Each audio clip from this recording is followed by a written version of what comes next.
to the Athletes in Motion podcast, From Race to Recovery, with your hosts, Tom Riegel and Kenny Bailey.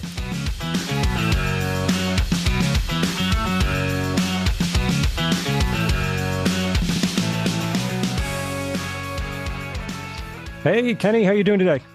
I'm doing fantastic, Tom. How are you? I'm fantastic as well. We want to welcome Ben Potenziano back to the show. He was on a couple weeks ago, and this is a rarity for us to have somebody on again. So they had to be decent. They had to be good. We had good conversation. So Ben, hey, remember we're family. Yeah, and then we got that's the only reason we're family here. too. You know that.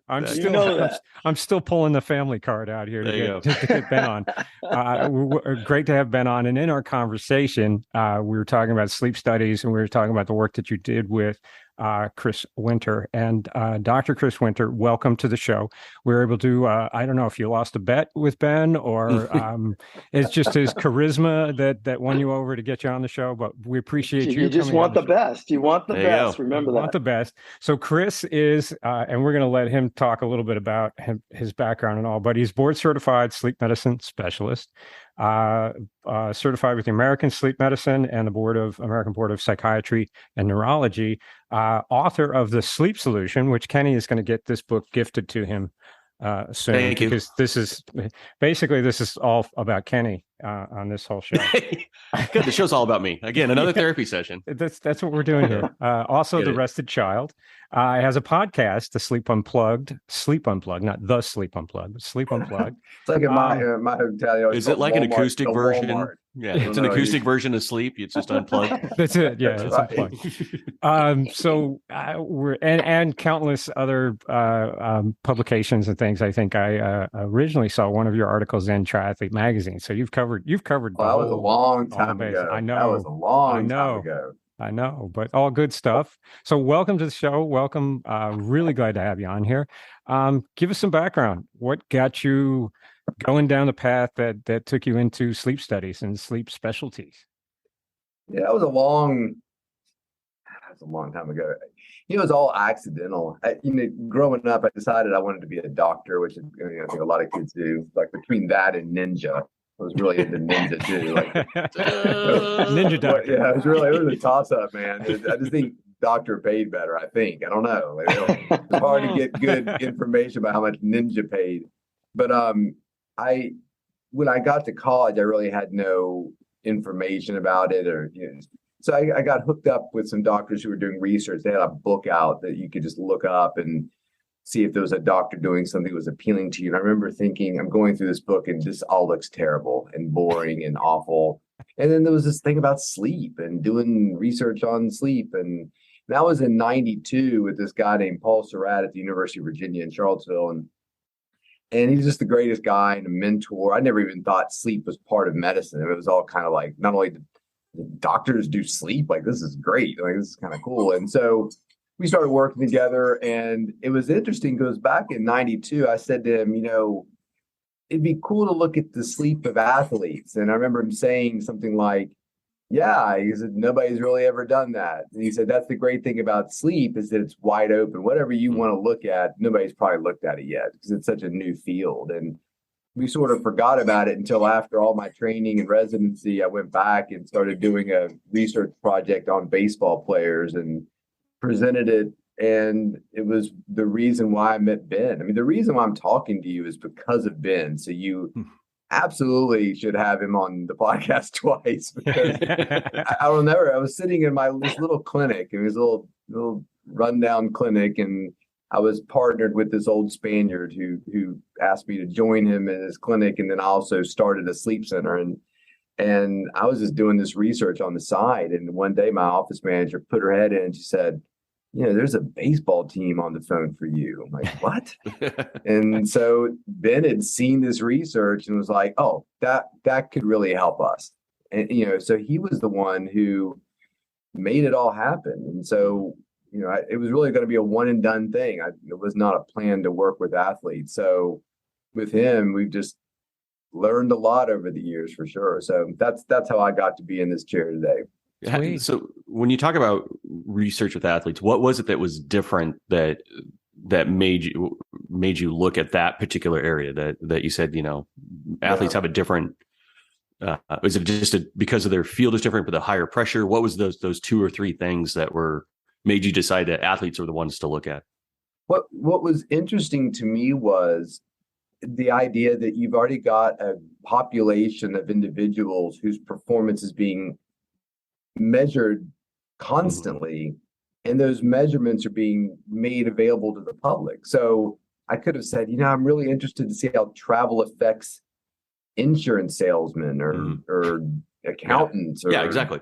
I told my wife, I said, I'm not sure how I work with baseball players. I said, should have gone with like gymnast or something, female swimmer. Like, I don't know why I picked baseball player, but the point is that athletes are this ready-made body of it's a lab. I'm not even that interested in sports, but the lab itself is awesome. So, and the other thing that was happening around the time I started doing this research subject was when the Montreal Expos were playing half their games in Puerto Rico. And I thought, oh God, this is a sign from God that this research should happen, because for the first time, we've got baseball being played across 5 time zones instead of 4. So it was that fact, coupled with I had just gotten out of fellowship, had a job, and was getting paid and could do whatever I wanted to do. It was funny. I'll never forget one night I'm like crunching these numbers, and they were just baffling amounts of data, trying to figure out where each team was from a circadian rhythm perspective every day during every game. And my wife said, "What are you doing?" I said, "I'm doing this, project on baseball I've been wanting to do since I was an undergrad." And she said, "How much are you getting paid for that?" I said, "I'm not getting paid anything for it." And she's like, "Well, I don't know about that." Eventually, after the presentation, the first presentation, MLB funded us to look at it for 10 years. So I did get some money, but not. So your wife was like, maybe that ninja thing after all, That's right. Yeah. Can we relook that years ninja? Pass, everything comes down to, I see you spending time doing X, and what are we getting out of X? Besides you not being present. Was there an assumption that you walked in with? I mean, there had to be a thesis that you were coming in with. Was the thesis of time zone changes? With the thesis of like evening versus day? Give us a little bit of background on the kind of the thesis. So there was a researcher, Recht, R-E-C-H-T, who had done a study where he basically was looking at traveling exclusively from the West Coast. So Giants heading off to play the Braves or whatever on the East Coast. And I remember looking at that study, I thought it was really pioneering and amazing. But I remember thinking, well, sure, the Giants are playing Atlanta, but what have the Giants been doing recently? Were they in Washington, played a few games, and maybe played a game or two in Baltimore, and then came to Atlanta before they went home? Or did they just arrive? Because it matters. So there's a convention in sleep that for every time zone you travel, it takes you about 24 hours to adjust. I would argue that a younger athlete might adjust quicker. Older coach might take them a little bit longer, which is funny because whenever you go work with a team, the players are like, nah, screw off. And the coaches are like, man, you got to help me. Exactly. You are so right. Like, that's exactly how it goes. You're still a coach and you're 62 years old. He's like, dude, I'm 51. What do you mean 60? Like they just gathers them a little bit. So that convention, I was like, well, this research doesn't really take into account. So I thought it should. And so every team is constantly in motion. So when the Braves go out to play the Dodgers, after they've been there for a few days, they're a West Coast team.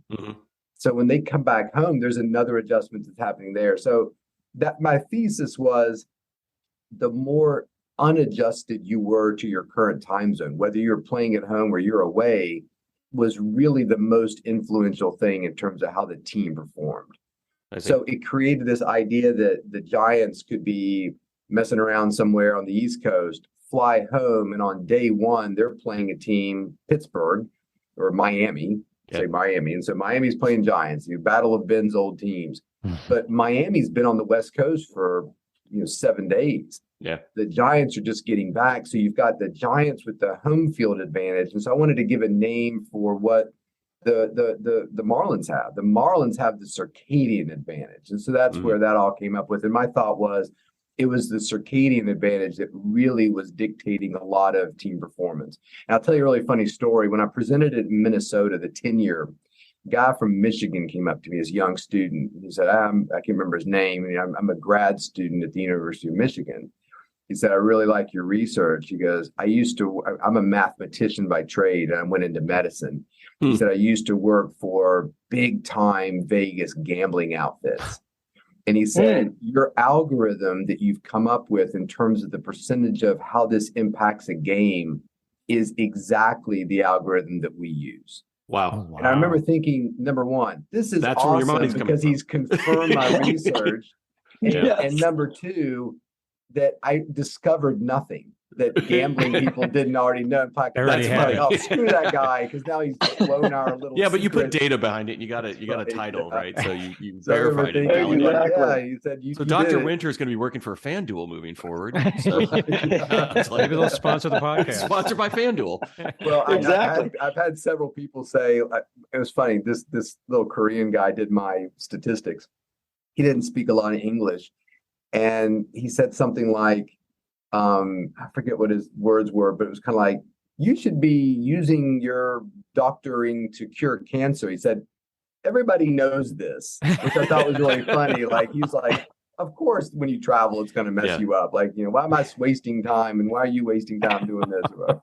Well, I guess this is helping nobody except gamblers. Yeah, I guess that's the question. I mean, we had a gentleman by the name of Ian on. He was a chef and a personal trainer for MMA fighters, and he was watching them try to cut weight, and he was trying to say, look, you guys are actually being dangerous. The amount of fluids you're losing and your dehydration, you're going into the fight, dangerous. And so he was trying to figure out a way to do it in a way that was more healthy and get these guys ready to go. And he was basically shunned for years. So I have to ask about sleep studies. I mean, when, I think, like you said, I think when Ben probably approached you, it was probably a nice surprise to say, people are taking this seriously.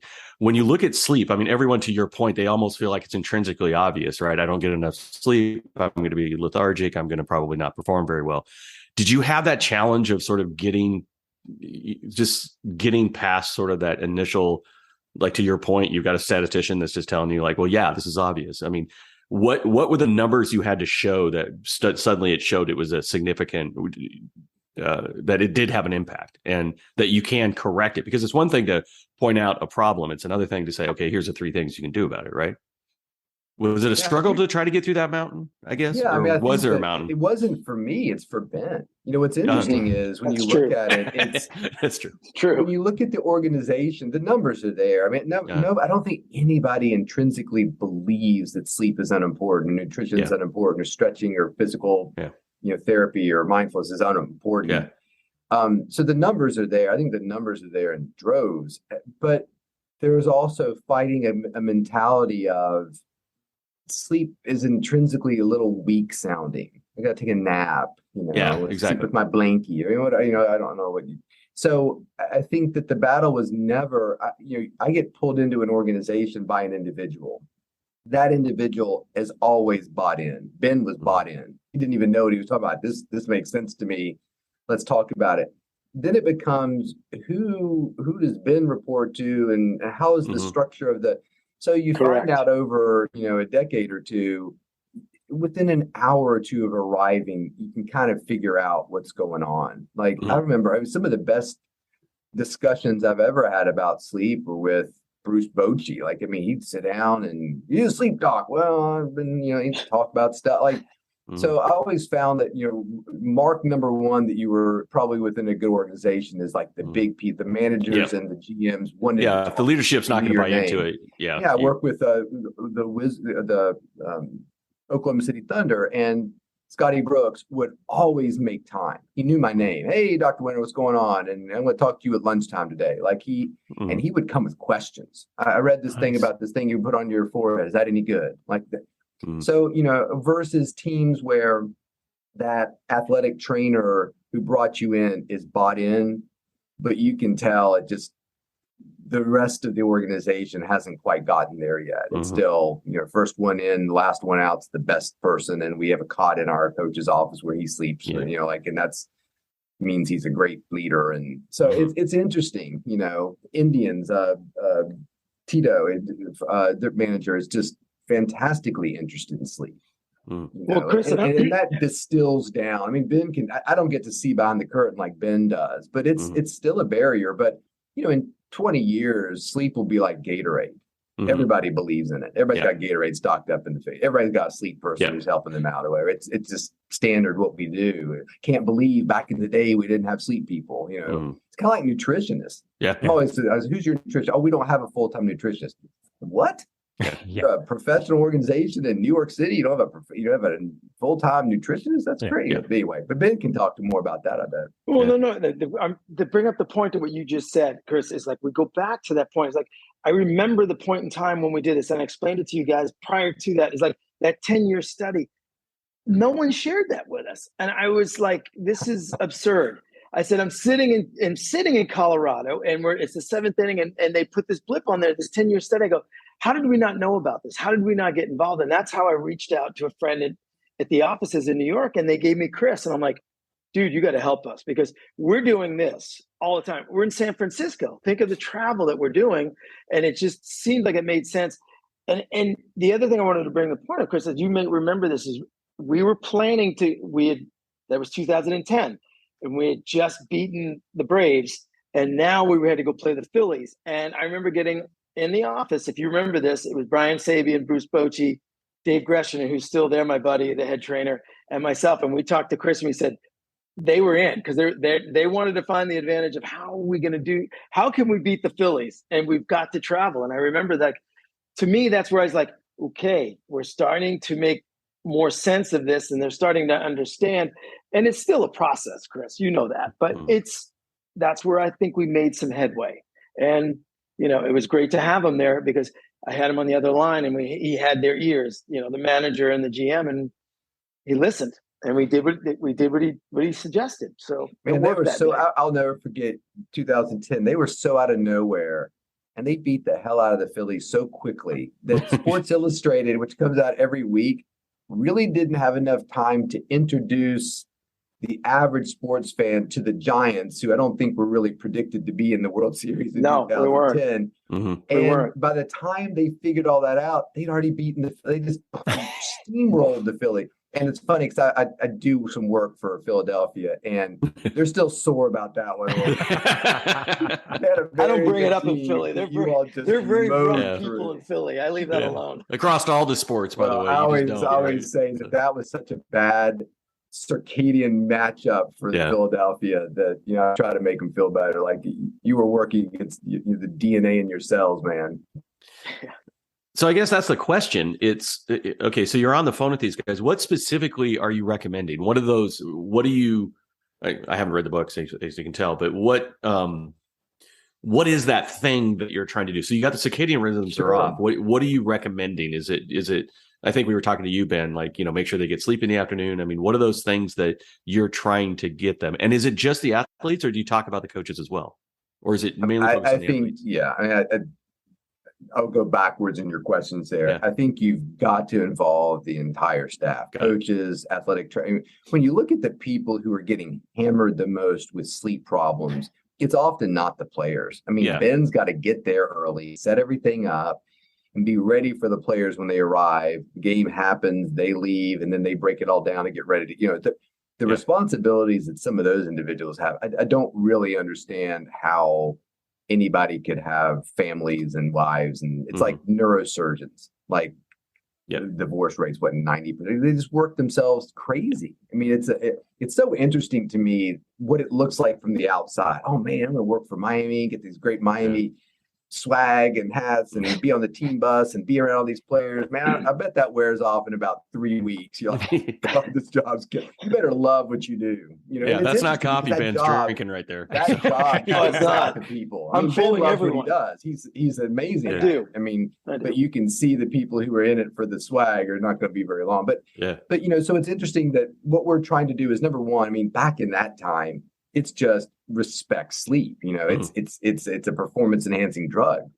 But when you start really breaking down what we were doing with that, Philly series, it's the circadian rhythm is not just sleep. It's everything our bodies do. It's red blood cell production, body temperature, hormone release, athletic performance. Everything has a peak and a trough if you plot it out. So if you had a baseball player, do some sort of hitting challenge every hour, 24 hours a day, you would see his plot peaks around probably 4 o'clock in the afternoon, troughs about 2 hours before he gets up in the morning. That's generally the way we think about athletic performance. So it's all about how can we make that athlete's peak line up with that time when he's about to perform. And so at the time when we were working with Ben, we were treating the team as an average collective. Okay, on average, it's going to be better for your team to travel after the game and get in here because that'll put you all at a certain advantage versus we just went through it with the Wizards because they just went to Tokyo to play preseason games. Now, that's right. We didn't give a shit about those games. So they just needed to get to Tokyo, play 2 games and get back without people getting sick and hurt. Yeah. So we were trying to make that disappear. We were trying to keep them optimally primed for East Coast time, despite the fact they were traveling halfway around the world. For the World Series, we're trying to make them peak at that game time, which are a little bit unusual because of primetime viewing and stuff like that. So it's really about, okay, what can we do to make that brain think it's at its peak performance time? And as you go on, you start to understand that certain players, are more morning oriented or evening oriented. And Ben and I did some research. We were looking at pitchers. And if you were designated, we did some surveys on players and figured out if they were morning types or night owls.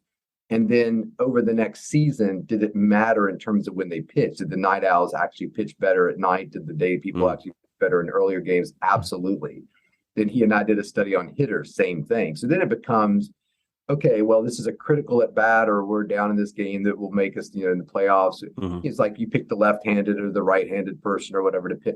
Now it's all of a sudden, maybe we should pick the night-oriented batter, the night-oriented pitcher, because it's such a late game now. They played one game when they came to DC and there was a rain delay and they ended up playing it. I mean, it was so late based That's upon, right. it was, so as you start to look at these types of things, you can start to break down more individual game plans for every, if you look at a closer, why do we want to, you don't want a morning oriented closer. My God, they don't even come in until 10 o'clock at night to save the day. Right. Yeah. So it's really important to assess those individuals and make sure that they're peaking at the right time. And there's all kinds of interesting little tools and things you can do to make that happen. Yeah, but some of these players, I mean, especially for basketball and other sports, and I'm not sure about baseball, but you've got your starting 5 in basketball that they're going to be on that court. So I don't care if they're a night sleeper or a night owl or an early sleeper. Guess what? You're going to play the game, right? So do you generally have to go more individual? I mean, so the higher the contract, if you will, the more individualized. Is that kind of the way it works? Yeah, and I think that player involvement matters too. If the player is not that interested, like, listen, you're really morning oriented, or you got to stop. Yeah. One of the things you always see is a guy has a couple kids and now he wants to get up and get his workout done, a 2-hour workout, so he can be there when the kids wake up, take them to school. That's awesome. It points for being a fantastic present father.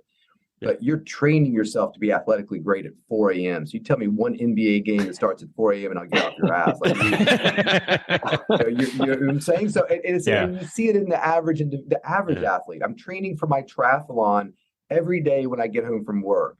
And then you get down to Florida for the big half iron and it starts at 5 a.m. And you're wondering why you didn't hit your PR. Yeah. You felt terrible because you've never trained at 5 a.m. Yeah. So it's really interesting. Yeah. So the NBA is different. It's a smaller group of individuals. You can be a bit more selective with them, bigger baseball teams and the fluidity of their movements. But at least you could look at that and say, okay, well, this is such a night-oriented guy.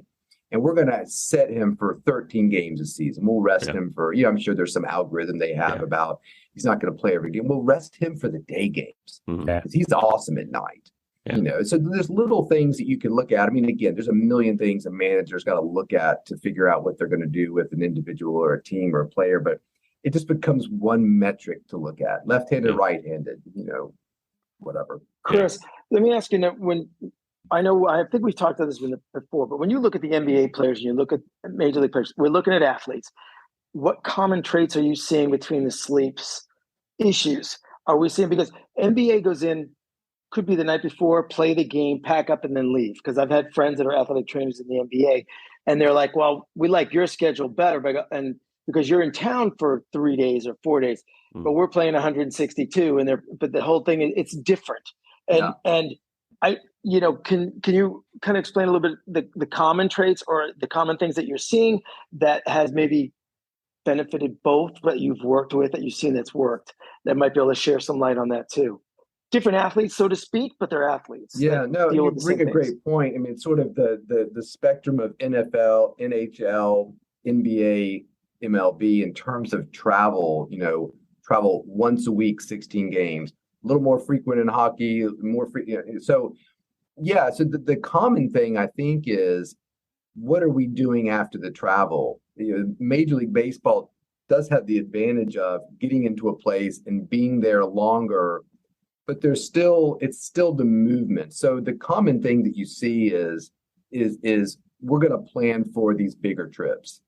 And that's what most teams want help with. And in the Major League Baseball, yes, they stay there a little bit longer, but they still make a lot of trips during the year. Now, the Mets playing the Yankees, who nobody cares about that, or the Yankees playing Boston, that's just a little quick trip up.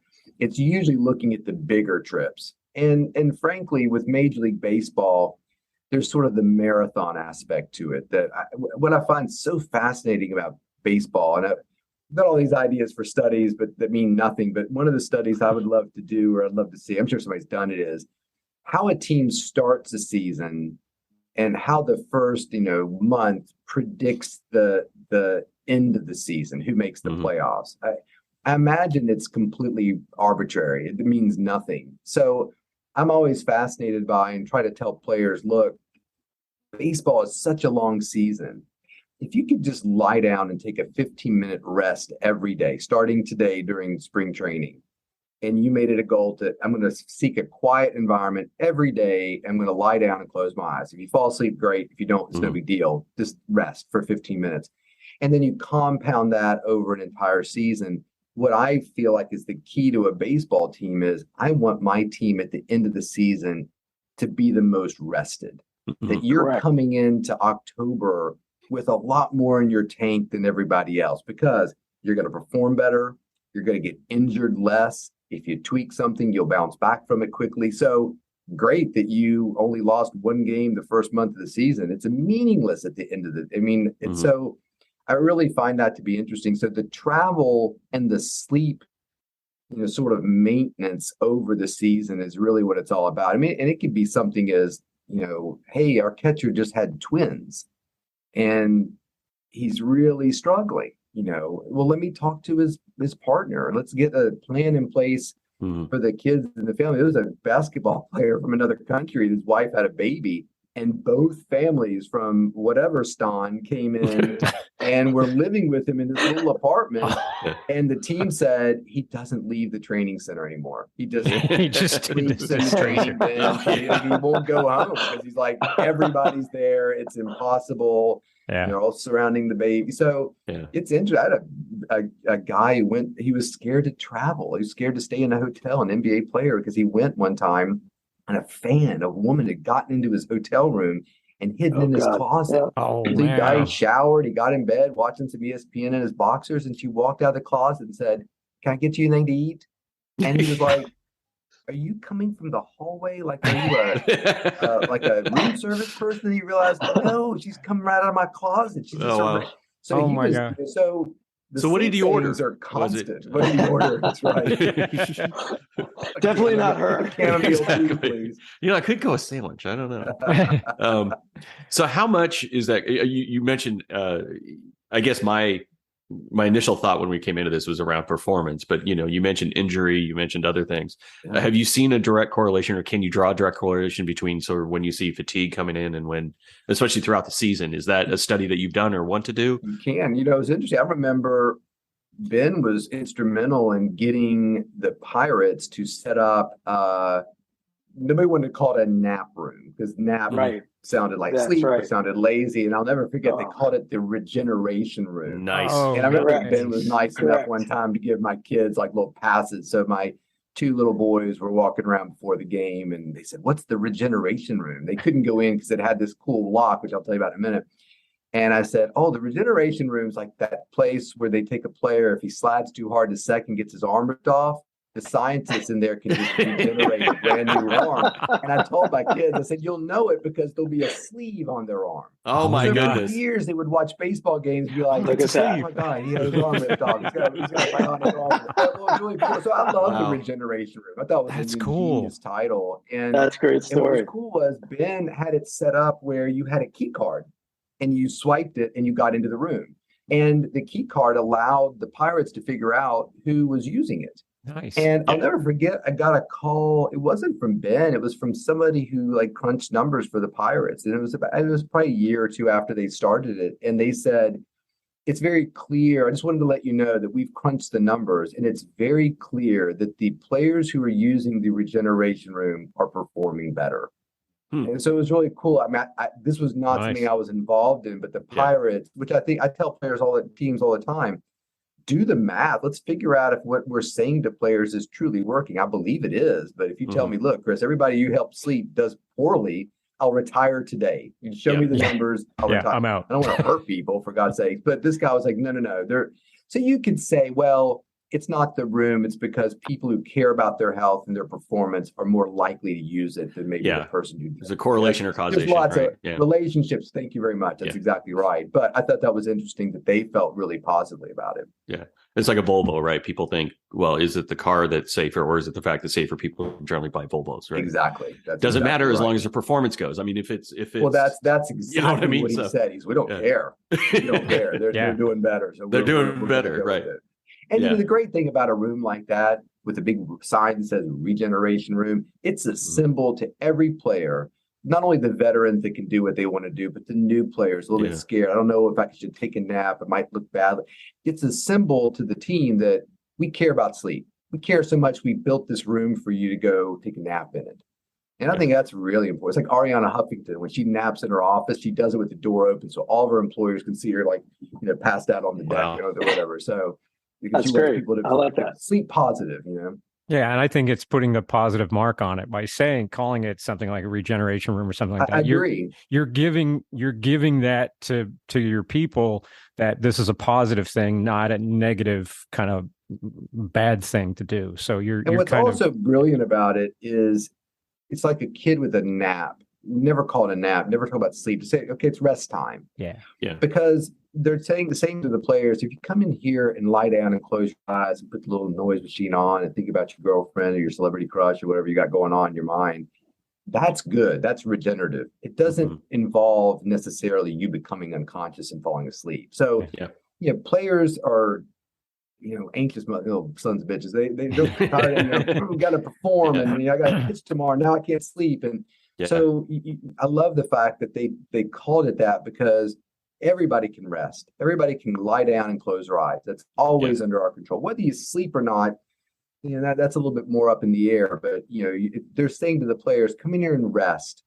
That's all we want you to do, and it's going to make you regenerated." Go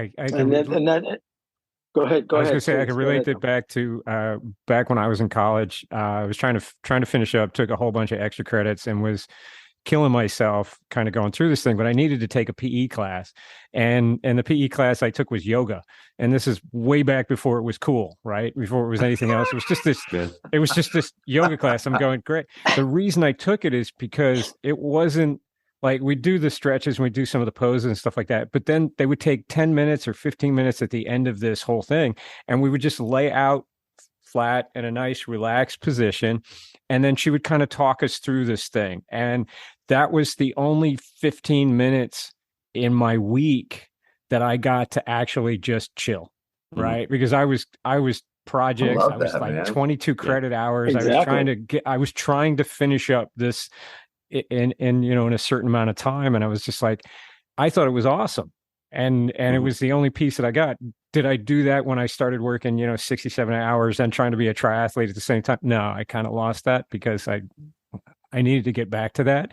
Yeah. But it was that one piece, now that I look back at it, was like probably the only reason why I finished that year and survived. I'm imagining, the yoga offering at the Naval Academy. My son would probably say, yeah, right. It's suddenly the most popular course. Exactly. Exactly. So Ben, go ahead. Yeah, no, go please. I was just going to ask, I mean, when you get new players coming in, Ben, they're 23 years old. They're invincible. They play video games probably till 2 a.m. Right? They never get injured because that kind of thing. But the older players start understanding, like, hey, I've got a shelf life, and I'm starting to see that I have a shelf life. Is it more difficult to get those younger players? You can call it a regeneration room or whatever you want to call it. I think it's fantastic you're doing that. It seems like for those guys, especially those guys that need to perform because their next contract, they're probably on a rookie contract. And so if they actually do perform well, it could be financially beneficial to do that. Is it difficult or more or less difficult to try to get those guys is there an age issue, I guess, is the question I'm asking. It's interesting because if you go where Chris and I started, it was a veteran club. Then from there, they didn't have a sleep room back when I was with the Giants. This is where it all came together. Then when we got to Pittsburgh, it became a little 50-50.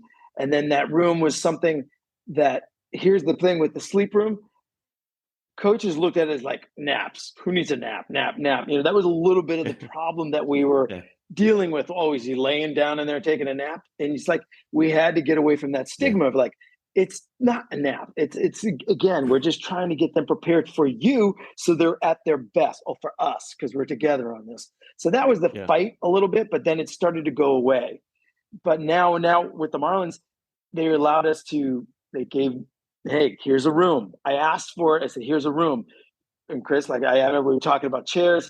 We were able to get 3 chairs in there now that, the anti-gravity and all of that. And then the air purifier and the blue lights again. And now that we're using it, going back to your question, these younger guys are using it because it's kind of how we looked at it is like recovery is important. So we want them to understand this is like a safe zone.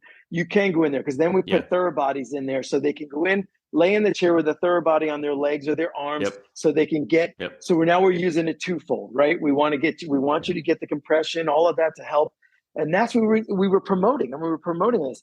And you're right. And like Chris helped me with some of these guys that are still playing video games till 4 a.m, then sleep till 12:30, 1 o'clock, get in their cars, come over, eat lunch, and then here we go. That's what I got a guy that does it. I love the kid, but that's his routine. And that was his routine. I'm just like, hey, so it's like, that's what the younger guys have bought into it. Not that they have bought into it. The older guys have too. We have some older guys, so to speak. When you say older, I think our oldest player was 34 this year. It went from 23 to 34. And it was 134, it was 31, and then everyone else was under 30. The old guys. Wow. I swear to God. Yeah, it was 23 to, that was it. We had young kids, So this was, I think, also good for us to educate. We have the opportunity. It's also interesting too, like, it's always sad when the older player is starting to slide. Now he's super interested in sleep. Yeah, exactly. That's what I'm trying to figure out. What that trigger point job is to convince that 23-year-old, I know you're the best on the field. Like you could show up drunk with your arm, taped to your exactly. Right. And you can still beat half the people.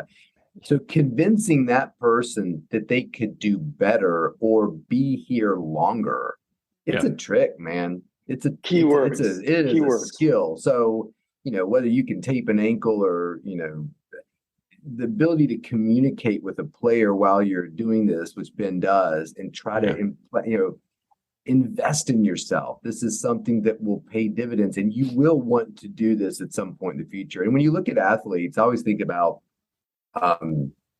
Grant. What was that guy from Duke? I'm blanking on his Grant Hill. Yeah. Grant Hill. Thank you. Yeah. Grant Hill. Like Grant Hill got it early. Yeah. I remember the very first time I ever met the Oklahoma City Thunder, Kevin Ollie was on the team. Guy went on to coach at UConn, I think, won a national championship. I remember sitting down with him, and the guy was a sleep fanatic. Thought his neighbors were too loud, never partied, never. I remember thinking, what a weird NBA player. Like, and what was cool is the guy stayed around. Look at his career. He just always made a roster.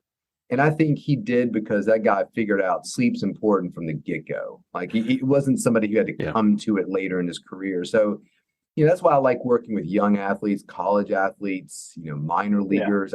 Not that I don't like the professionals, but they're hungry. They're like, it's like, I love triathletes. You mentioned Like, I've got this seat for your bike. It's 0.002 ounces lighter. It's only $3,000. Oh, absolutely. Yeah, absolutely. Yeah. Where do I get it?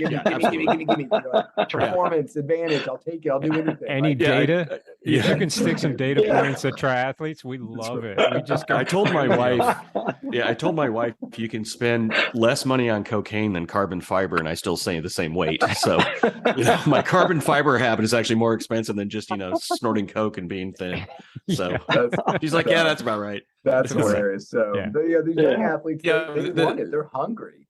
So but I think there's them early. It's a cool thing. I think. If we could get, as if we could get triathletes, would be a fantastic pool to do a sleep study on, basically, because they're trying to do everything. They're so driven.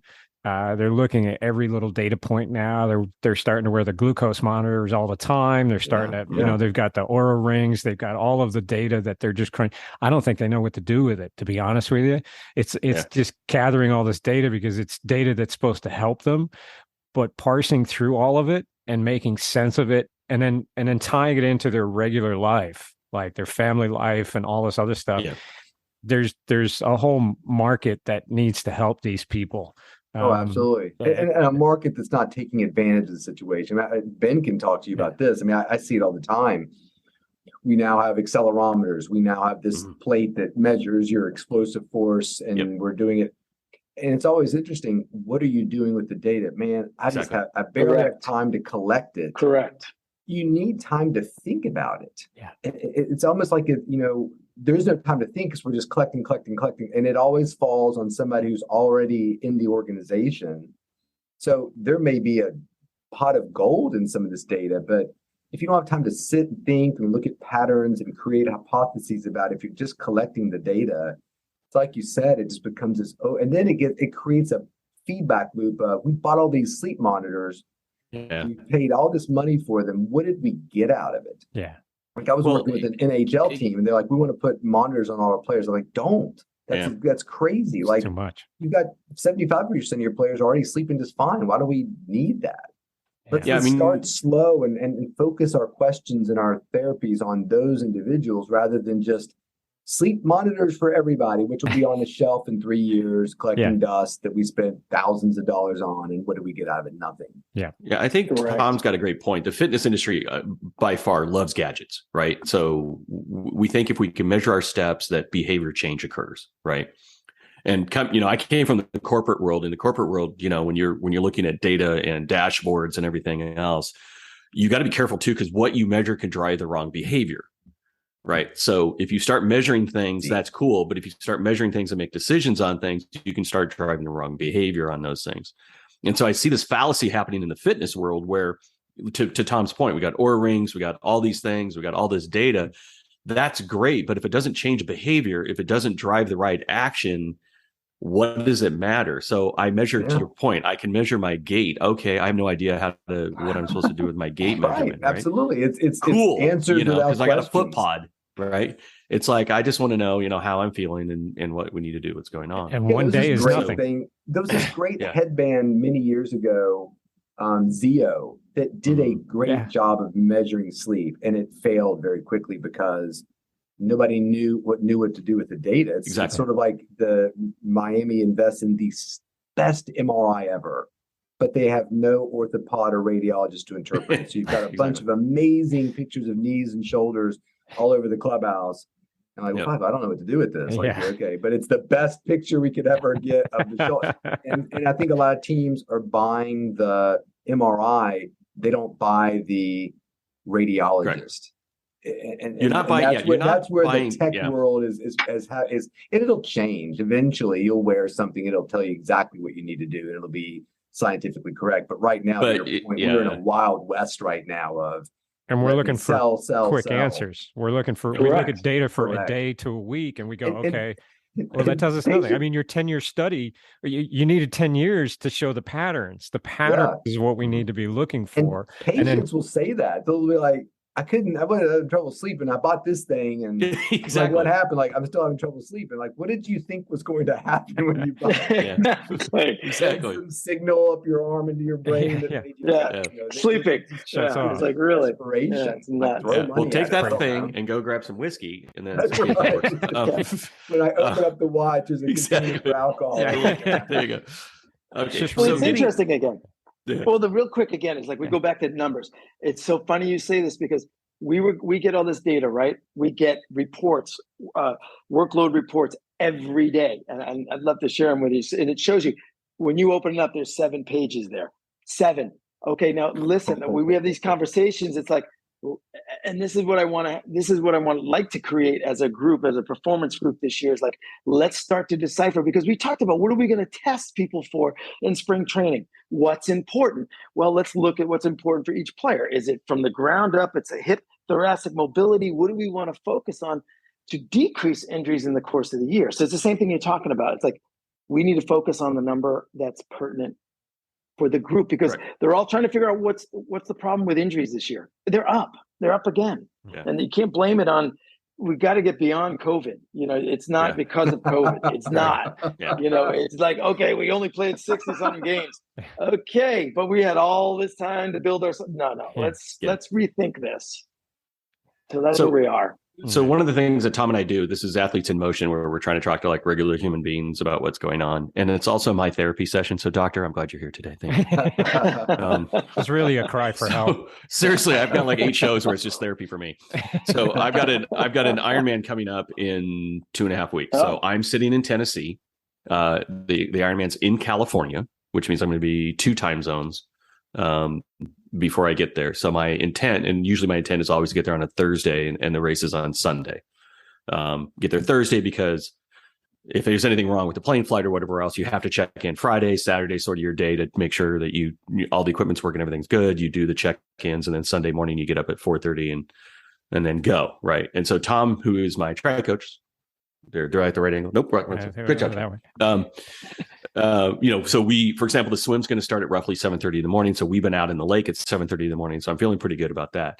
So people like me, the everyday person, we have, I run a recovery lounge. We have somebody that just took off to Berlin to go do the marathon. We've got somebody going to Chicago to do the marathon. We've got a lot of people that are traveling for these really big events. So I guess, doctor, what would you recommend that I do, when I land? Is it a Thursday sort of rest and relax, or how do I get my circadians back? Do I try to just get on West Coast time as quickly as possible? Because this is what kind of on the podcast, this is what people are kind of curious about. Yeah. So generally, when you're thinking about east to west travel, it's usually best to get out there a little bit earlier. But the convention is because that most athletes who are going from the East Coast to the West Coast are going to play a game that starts at 7:00 Eastern Standard Time. So if you get out there quickly, that 7:00 game feels more like a 5:00 game. Yeah.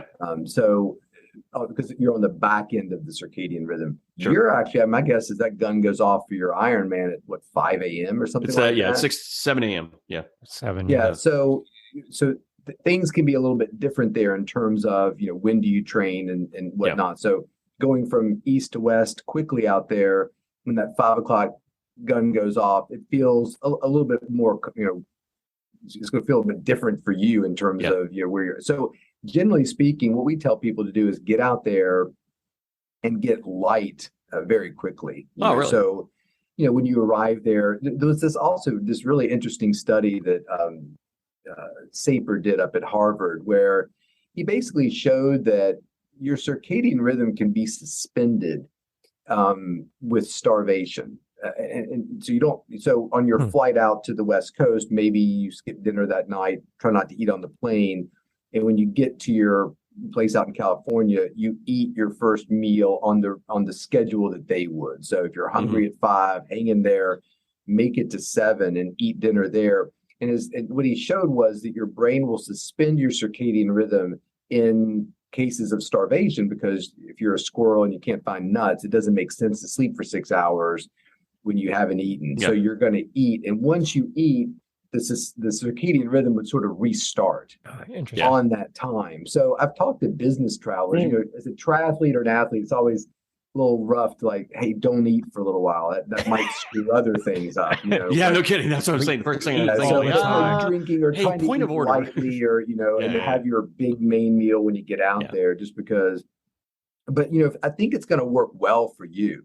I think the harder transition would be the California person training comes to Tennessee for triathlon. That don't do that crazy the Barkley. The Barkley Marathons. I think the West Coast athletes that start the Barkley with 3 a.m. with the bugle going off would struggle because that's feeling like but just being outside, having meals outside, is a really good thing. And I think that this transition will work really well for you. That West Coast trip will be good. Yeah, because I think that's to your point. Everyone worries. 2 things that are kind of interesting. One is sort of I'm not a morning person. I hate mornings. So, me too. I got to meet Tom at 7 a.m. and I'm dragging my ass trying to get out there. And then we have a good swim and I'm like, oh, that was great, afterwards. But, but to your point, you have a lot of athletes that are worrying. They worry about sleep other than, I got to go to bed at night, but they're super nervous, right? There's going to be 4,500 athletes. We've got, like I said, we got a gal that just went over to Munich where, it's 30,000 people that are running that race. Right. And how does if it's one of your first marathons, these are amateurs, these aren't pros that have figured out, kind of like, this is how I make my money and all that sort of stuff. I don't know if the tension's different, but for amateurs, sleep is sort of the night before, almost guaranteed. Most people get a really lousy night's sleep. Is it, you can do the obvious stuff like don't look at a screen and, make sure you go to bed is that just sort of just do the blocking and tackling and your body should be okay with that? Is that I always tell athletes sleep is the most important thing in the world outside of bacon and sex, but tonight's sleep is irrelevant. In that order, just so we're in that order. Bacon. But tonight's sleep's irrelevant. So the point is, if you're a good sleeper, it's kind of like a baseball player saying, "Hey, Ben, I'm not good to go today. Why not? Well, I didn't eat dinner last night, so I'm screwed. I can't perform today." I think you can try it out, see what happens. In fact, actually, I said that. I think I said that exact same thing to a player one time for the Giants, and he said to me at the next spring training, he said, I remember you saying sleep's the most important thing in the world outside, but tonight's is irrelevant, and meaning that if you have a bad night, it means nothing. And he said something like, I thought you were full of shit. He said, I had 2 kids and they had like some vomiting bug or whatever. They were vomiting all night. He said, I never even got into bed. He said, I came to the clubhouse the next day and told Bruce, he said, I can't play. He said, I was up all night. I'm a disaster. And Bruce like, no, you're playing because I need you to play because whatever. Like, I don't. And he said it was the only game he'd ever hit 2 home runs, or the first time he'd ever hit 2 home runs in a game. And the next spring training, he told me, he said, it was funny. He goes, I would have called you because I couldn't remember your name. But he goes, I'm glad you're here because I wanted to tell you, I thought you were full of shit when you said that. And then that happened. So, I think a lot of athletes, or if you're in the military or a doctor, you learn pretty quickly that, sleep's great, but if it doesn't happen, you can still take somebody's spleen out. It's not that big a deal. So I think when athletes start to realize that, where it's just kind of like they have a certain zen about them. I mean, there's a picture that I'm sure Ben knows very well that he just looked like somebody he was an amazing pitcher for the Giants. He looked like somebody who could never be rattled. And in fact, one time we were watching a World Series my wife even said after this pitcher came out, was sitting on the bench and they showed him right before they went to commercial, like sitting there. She goes, what do you think he's thinking about? I said, probably like competitive calf roping or something. Like he's not there. And it's like, some people are like, I pitch great, I pitch terribly, it doesn't matter. I still get dinner. It doesn't really, I don't care. Like it's and so that mentality is a great thing to take to the bedroom. Like, I got a huge race tomorrow. I'm just going to sleep here. But if you don't, you're still going to be fine. Just rest. Get really good at meditation, relaxing, have your plan. I always tell an athlete, you got a plan for you get into the swim and something goes crazy or your biking is not right or whatever. And that's probably the difference between the pro and the amateur. And the sleep thing can really throw an amateur. Travel, like I don't feel like this in my training runs ever. And I'm out here in California and I feel like I'm 2 miles into this run. I don't think I'm going to make it. Even the sunsets. The pro can I'm going to work my way through this thing. Yeah. The sunsets are even different, right? So like on the West Coast and the East Coast, right? It's on the wrong side. Wow. It's like, why is this so late? Like, why is it still sunny? Right. And I'm like, and that kind of screws you up because you're kind of used to, like, our dogs are ridiculous. Our dogs can predict exactly when it's ready to eat. Right. And then we do a time zone change. And then an hour earlier, they're barking and we're like, not yet. You got an hour. Right. Yeah. So, I've had triathletes tell me just their bodily functions are kind of. Yeah. Let's not talk about that. That went right out the window when they got to that other time zone. Like that was problematic. So, I don't have a good history with that. So we could do a whole podcast on a whole hour on my GI. That was always what I considered to be the win in a triathlon is when that part went well, like exactly. Whether or not, it came in last, but that was the first place finish for sure. Yeah. Most of our conversations, our pre-race conversations with athletes, as I sit down with them, as we walk through all of that. Here, you're getting there on this day. When are you going to eat? When are you going to sleep? What are you going to do? Here's where you put your legs up and rest. Here's where you actually have to move. You need to get your body going. Okay. And then walk through. Okay. What happens if this doesn't go as planned, right? What's your plan B? You're on the bike, you drop the bottle, you don't have your nutrition. What are you going to do? Right. You're just going to deal with it. You have to look at it as, and I think the mental preparation on that is probably, I don't know, it's the most fun for me. I mean, that's why I do triathlons, is because it's as I like to say, it relates most to life. You have a plan and it never goes to plan, right? There's always something that's spinning you somewhere else, but you have to keep going forward. You have to keep moving and going through. So what are you going to do? And you just kind of have to think through all the processes. It's a process form type of thing. So and all those things you talked about are incredibly strong signalers to a brain. Like for you to, good point. I was like, what is the Nadal, the tennis player, he puts both his water bottles, 16 process. Yeah, exactly. And it seems silly, but all those little things that you can control are giving your brain little roadmaps. You're 12 miles away from this, you're 10 miles away from this. So, and it also kind of creates a sense of control, which a lot of athletes really like. You control these types of things until you don't. Like you said, everybody's plan is great until you get punched in the face. Exactly. But I love that because all of those little things that you do on that pre-race day in that other time zone are starting to get your brain to understand that even though we're in a foreign place and sun's over here instead of over here, I still eat my bar and a half and 3/4 of a banana. Save the rest of the banana for an hour. I finish my banana after I drink half my water. Like all those things are incredibly strong signalers versus just kind of a random plan that maybe the younger, more inexperienced athlete would have. And all those little things are triggering your brain to understand where you are in that process and adjust your circadian rhythm much faster.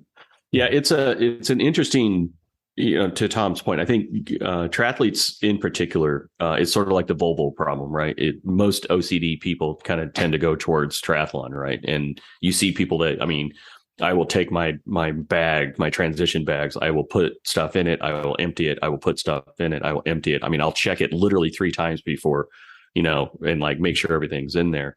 The one thing I think, to your point, is that freaks me out is, go, 8 o'clock, I'll get in the water or whatever, the sun's up, all that good stuff. And then we show up to race day, you have to have a headlamp on because it's still 5:30 in the morning and you got to get your bike set up and you get all your bags set up and it's dark and you're kind of freaking out, right? You're like, am I swimming in the dark? I never practiced swimming in the dark. And then the sun comes up and the world's normal. But that hour before the sun comes up, if you don't, it's a weird time. You could practice. Yeah. If you could practice that, it's great. You never do. And then you get there and you have this, oh shit moment. You're like, I'm not even supposed to be up right now. Like, what am I doing? Right. So there should be a good Swedish word for that feeling of the dark day of race set up. There's a little buzz to it. People are nice. It's incredibly tense. Everybody's feeling exactly what you feel. Wow. Yeah. But it's just unlike anything else. It's not bad or good. It's just a weird. You're excited and anticipated, but you can't be loud because it's dark, right? So that's what's funny about it, right? It's like so quiet. It's like you're getting set up in a library because it's still dark. Exactly. The transition will happen in the New York Public Library for this race. Run up the steps, and go into the reference section, and change your clothes. Yeah, it's funny. It's a weird thing. Then the sun comes up and people are like, "Woo, let's go!" But and then the music like, starts and the MCs, everything. Yeah, exactly. Right, that's a very private time. Like, before all that hoopla starts and you start getting, there you go, free bars and drinks. Yeah. So I think you mentioned. Like we have folks that come to our shop that are like elite athletes. We have student athletes, and we do the exact same thing. We put them in leather chairs. We put them in compression. We give them a 15-pound weight blanket, by the way, which knocks them out like a cool light. Study that just came out. I'll post it on my Instagram. Dr. Chris Winter, that talked about it was that weighted blankets influence melatonin secretion. Did y'all see that? Yeah, really? I read that, Chris. Yeah. And was that Ma? Was that no? Yeah, one? Well, she posted it. Yeah, she's the one that posted it. She didn't do she didn't do the research, which is shocking because she's so good. Yeah. But I thought that anecdotally, I can tell you for a fact. I thought that was interesting. Yeah. Yeah, we put people in cryo, so we crank up their, their adrenaline. There's, everything's firing off for 3 minutes because we just put them in really cold stuff. And when they come down off of that, you put them in compression. You put that 15-pound weight blanket on them at 1 o'clock in the afternoon. It's adult daycare. I mean, everybody's out, right? And it's funny to watch because that adrenaline starts washing out.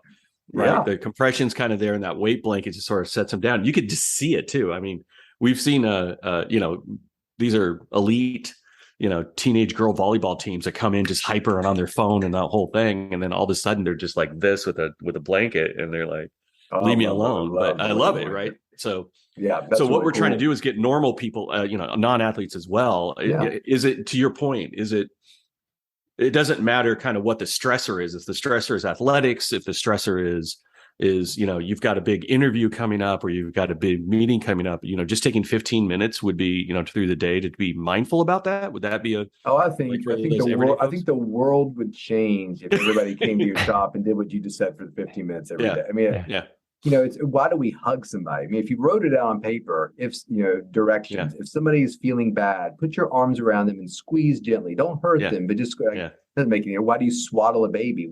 We respond to pressure. And I mean physical pressure on our body, usually in a positive way. Mm-hmm.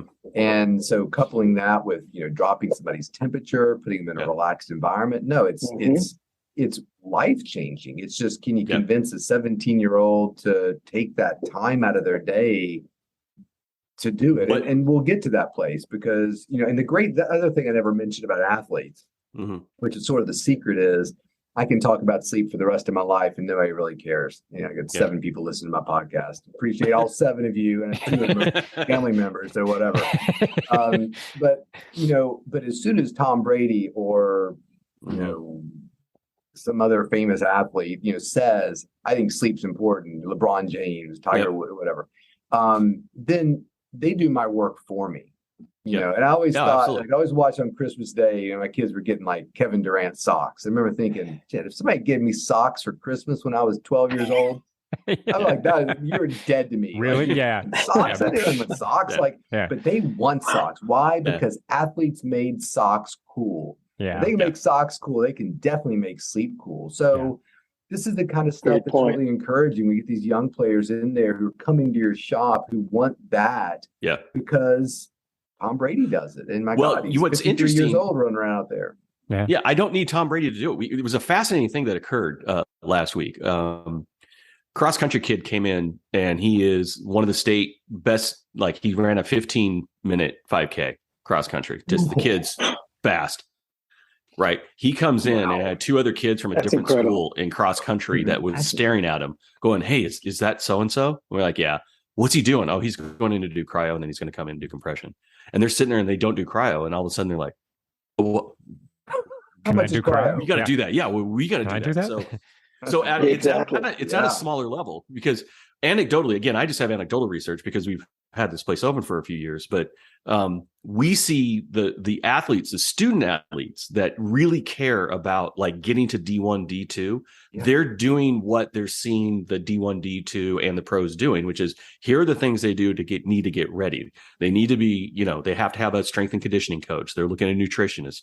They're looking at these things. And this is another part that they need to do, and sleep and making sure they get rest and making sure they do that. So that's the pull. Sometimes it's sort of like, a elections, right? Your elections really matter at a local level, not necessarily at a national level. If I see the kid that's going to go to Alabama, right, and this is what the kid's going to Alabama is doing, it's not just the kid, it's the kid's parents that are going, that, I want my kid, in D1 too. If I need to do that, that's what we're going to do. And that's starting to happen. So to your point, it's good when kids feed kids. I'm sure Ben sees it too. Like somebody walks in with some fancy whatever, and if they're an influential player on the team, then everybody wants it. Especially if they're hidden, right? So that's why in a generation it'll be everywhere, because you're at a disadvantage if you're not. Exactly. So to add on to that too, is like it's great to have someone like Chris who continues to educate, because I still think that's the thing that we have to push, because that's something I want to present to again and build up this off season with my directors. Like, listen, well, let's do this again, and then if it's something we can bring Chris to at least give a talk at one point, just to bring it back out again in the forefront, to let them know that we are thinking about it. We are going to continue to think about it. We're going to push it. And that's where these guys need to understand. 23 and still, you could be that, but your body's going to still feel that in 6 months of baseball. You're going to feel it. You know? And I'm starting to, I've been doing this a while now. You kind of just, I work out more. I try, because I think that's my mental break, but it's also something I know that helps me prepare for the day in my way. And I'm not a triathlon. I mean, I guess maybe you're looking good. I've seen your Instagram. You're gonna be good. You're gonna be. I'd like to try. I keep getting that little mental thing going. Okay, I got to find time like you guys. But that's the thing. We need to push it, and that's what I need. People like Chris and yourselves, you guys talking about it. Yeah, it's gonna help us. We're trying to incorporate like your entire lifestyle, not just one piece of it. It's not you're not just training and then going to work. All of it ties together. And I think the more we talk about it, the more, Chris talks about it, the more you put, kind of bringing it forward, the younger guys especially will start to see it all ties together. Like no one, I don't think years ago anyone thought about you weren't sleeping enough and you were getting injured, and they didn't put the two together. And now you can definitively look at, well, the sleep, what's not happening in your recovery during your sleep process is then causing you to have these injuries or to put you in a position to get injured. And now once we start putting all those pieces together, it's like, it's playing video games at 2:00 in the morning totally affects what you're doing. It's just, it's amazing. And I think we're getting closer to that.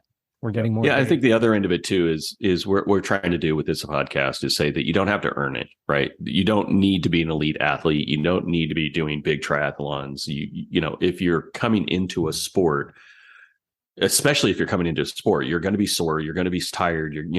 These things in order to be better prepared to avoid injury, because you're probably going to be, your muscles aren't ready to go yet because you really haven't been using them.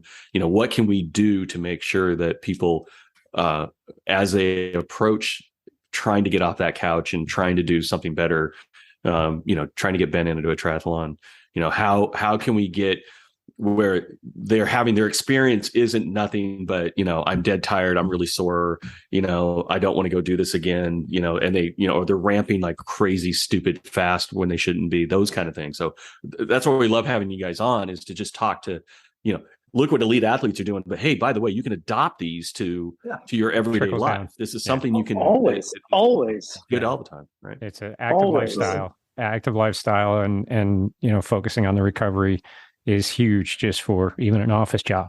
So it's all good. Well, just an office job. Thank you so much. Both you guys for being on. This has been fantastic. Really appreciate your time. And coming on. This is good. I can see us with some follow-up stuff, certainly in the future, to talk more about this. Maybe as we get into Kenny's next year plan, as we do.